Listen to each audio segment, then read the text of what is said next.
আসসালামু আলাইকুম।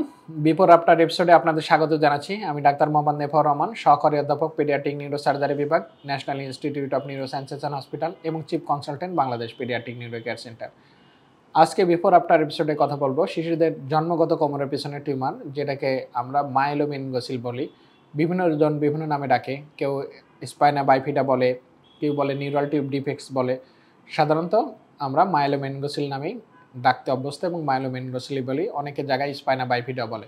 স্পাইনা বাইফিডা সাধারণত একটা ব্রড টার্ম। স্পাইনা বাইফিডার আন্ডারে অনেকগুলো অসুখ আছে। স্পাইনা বাইফিডার আন্ডারে লাইপোমাইলোমেনিনগোসিল, স্পাইনা বাইফিডার আন্ডারে মাইলোমেনিনগোসিল, স্পাইনা বাইফিডার আন্ডারে স্পাইনা বাইফিডার ভিতরে আপনার যদি টার্মিনাল মাইলোসিস্টোসিল, সেটাও স্পাইনা বাইফিডার মধ্যে পড়ে। সুতরাং স্পাইনা বাইফিডা ব্রড টার্ম। আর সংক্ষেপে যদি একটি নামে ডাকা হয় সেটাকে মাইলোমেনিনগোসিল। আপনারা স্ক্রিনে দেখতে পাচ্ছেন একটি নর্মাল মানুষের স্বাভাবিক স্পাইন এবং স্পাইনাল কর্ড, স্পাইনাল নার্ভগুলো কেমন হয়। এখানে দেখা যাচ্ছেন স্পাইনাল কর্ডের থেকে একগুচ্ছ নার্ভ নেমে আসছে। এই নার্ভগুলো বিভিন্ন ফুটো দিয়ে বের হচ্ছে, বের হয়ে এই যে মূত্র, এখানে আপনার দেখা যাচ্ছে যে মূত্রথলি এবং মলদ্বার এগুলো নিয়ন্ত্রণ করছে, এবং কিছু কিছু রগ বা নার্ভগুলো, যেগুলো সূক্ষ্ম চিকন চিকন নার্ভগুলো পায়ে চলে গিয়ে হাত পায়ের শক্তিগুলোও নিয়ন্ত্রণ করছে। এটা নর্মাল ফেনোমেনা। এটা ইউজুয়ালি একজন নর্মাল স্বাভাবিক মানুষের এমন থাকে।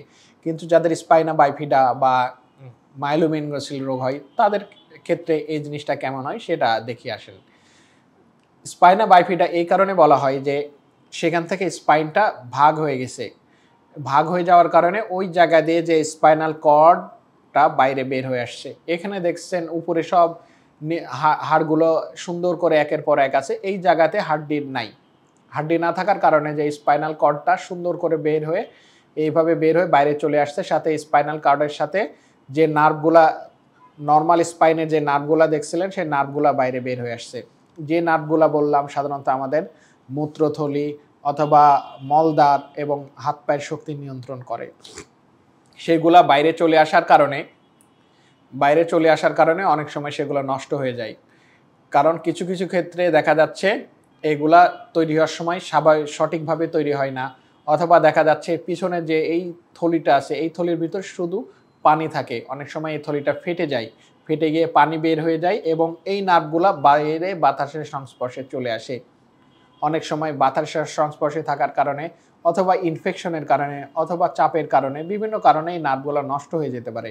নষ্ট হয়ে গেলে যেই সমস্যাগুলো হয়, দেখা যাচ্ছে বাচ্চার হাত পায়ের শক্তি কমে যেতে পারে, অথবা হাত পায়ের শক্তি নাও থাকতে পারে, একদম শূন্য হয়ে যেতে পারে, অথবা প্রস্রাব পায়খানার নিয়ন্ত্রণ নাও থাকতে পারে। আবার এটা কোনো কারণে ফেটে গেলে এই পানিগুলোর সাথে মাথার পানির একটা সংযোগ আছে, সুতরাং দেখা যাচ্ছে এখান থেকে ইনফেকশন উঠে ব্রেন পর্যন্ত পৌঁছায় যেতে পারে। সেই ক্ষেত্রে দেখা যাচ্ছে মেনিনজাইটিস হয়ে মাথায় পানি জমে এবং মাথার মধ্যে এমনকি পুজো তৈরি হয়ে বাচ্চার মৃত্যু পর্যন্ত হতে পারে। সুতরাং যদি এটা ফেটে যায় কোনো কারণে, বইপত্রে বলা আছে 36 ঘন্টার মধ্যে অপারেশন করে ফেলা উচিত। কারণ 36 ঘন্টার মধ্যে অপারেশন করলে জীবাণুগুলো গ্রো করতে পারে না বা বৃদ্ধি পেতে পারে না, এবং এই ইনফেকশনটা তৈরি করার সম্ভাবনা কম থাকে।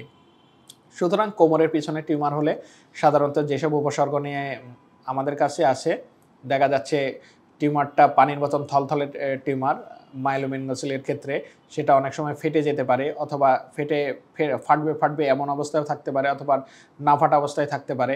সাথে পায়ের শক্তি কম থাকতে পারে, পা কোনো একদিকে বেঁকে যেতে পারে, এবং প্রস্রাব পায়খানার নিয়ন্ত্রণ অনেক সময় নাও থাকতে পারে। সেই ক্ষেত্রে সাধারণত অপারেশন যত দ্রুত সম্ভব তত তাড়াতাড়ি করে ফেলা উচিত। কারণ যত দ্রুত সম্ভব অপারেশন করলে সেখানকার যে স্পাইনাল নার্ভ, যেগুলো আমাদের মূত্রথলি এবং মলদ্বার এবং হাত পায়ের শক্তি নিয়ন্ত্রণ করে, সেগুলার আপনার ক্ষতি হওয়ার হাত থেকে বেঁচে যাবে। সুতরাং যত দ্রুত সম্ভব অপারেশন করবেন, ক্ষতির সম্ভাবনা তত কম। আমরা যদি দেখি আবার এই যে আরেকটা দেখেন স্পাইনা বাইফিডা, আপনাদের বলেছিলাম স্পাইনা বাইফিডার কেন বলছিলাম, এখানে দেখেন স্পাইন দুই ভাগে ভাগ হয়ে গেছে। স্পাইনটা দুই ভাগে ভাগ হয়ে গিয়ে এই যে এই দিক দিয়ে নার্ভ চলে আসছে, নার্ভগুলো বের হয়ে আসছে, এই জন্য একে অনেকে স্পাইনা বাইফিডা বলেও ডাকে। আমরা যদি এরকম একটা রোগীর এমআরআই করাই তাহলে আমরা দেখতে পাবো, এমআরআই যদি করাই, দেখেন এমআরআই করলে এই যে স্পাইনাল কর্ড এই যে নেমে আসছে মাথা থেকে, ব্রেন থেকে স্পাইনাল কর্ড তৈরি হয়ে স্পাইনাল কর্ড নেমে এসে এইভাবে বাইরে একটা পানির থলের মতন একটা আবরণ তৈরি করেছে, পানির থলের মতন একটা আবরণ তৈরি করছে। যদি স্পাইনাল কর্ড দেখি, স্পাইনাল কর্ড এইভাবে নেমে আসছে, নেমে এসে বাইরে আপনার পানির থলের মতন এক ধরনের আবরণ, পানির, এখানে যদি দেখি স্পাইনাল কর্ড নেমে আসছে, নেমে এসে এই দিক দিয়ে স্পাইনা বাইফিডার এদিক দিয়ে বের হয়ে আসছে, বের হয়ে এখানে যে পানির একটা থলি আছে, যদি দেখি এই যে এখানে স্পাইনাল নার্ভগুলা, স্পাইনাল তীর চিহ্ন দিয়ে দেখানো হয়েছে স্পাইনাল নার্ভগুলা বাইরে বের হয়ে আসছে। সুতরাং স্পাইনা বাইফিডাতে স্পাইন সাধারণত ভাগ হয়ে থাকে এবং ওই দিক দিয়ে নার্ভগুলা বাইরে বের হয়ে আসে।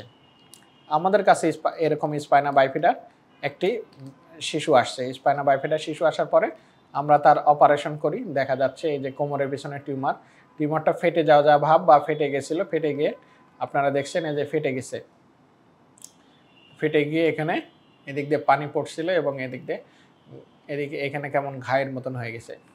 এই শিশুটির আমরা অপারেশন করার সিদ্ধান্ত নিই এবং অপারেশন করার পরে দেখা যাচ্ছে পিছনে কোমরের টিউমার নাই এবং তার ঘাও শুকে গেছে।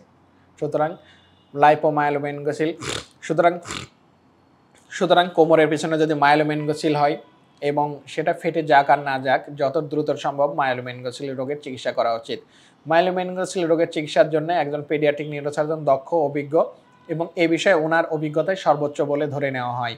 কারণ মায়োলোমেনিনগোসিল রোগটা যেহেতু পিছনের দিক দিয়ে অনেক নার্ভগুলা, স্পাইনাল নার্ভগুলা বের হয়ে আসে, সেগুলোকে রক্ষা করা এবং সেগুলোকে সূক্ষ্মভাবে সঠিক জায়গায় স্থাপন করা অনেক জরুরি, কারণ এটার সাথে বাচ্চার পায়ের শক্তি এবং প্রস্রাব পায়খানার নিয়ন্ত্রণ জড়িত। সুতরাং একজন পেডিয়াট্রিক নিউরোসার্জন এই বিষয়ে দক্ষ, অভিজ্ঞ এবং সমসাময়িক জ্ঞানের অধিকারী এবং এই বিষয়ে ওনার দক্ষতাকে সর্বোচ্চ বলে ধরে নেওয়া হয়। বাংলাদেশ পেডিয়াট্রিক নিউরো কেয়ার সেন্টারে মায়োলোমেনিনগোসিল রোগের সকল প্রকার চিকিৎসা সেবা প্রদান করা হচ্ছে। ভালো থাকুক আপনার বাচ্চা, সুস্থ থাকুক আপনার বাচ্চা, সুচিকিৎসায় সুন্দর আগামী, এই প্রত্যয়ে বাংলাদেশ পেডিয়াট্রিক নিউরো কেয়ার সেন্টারের পথ চলা।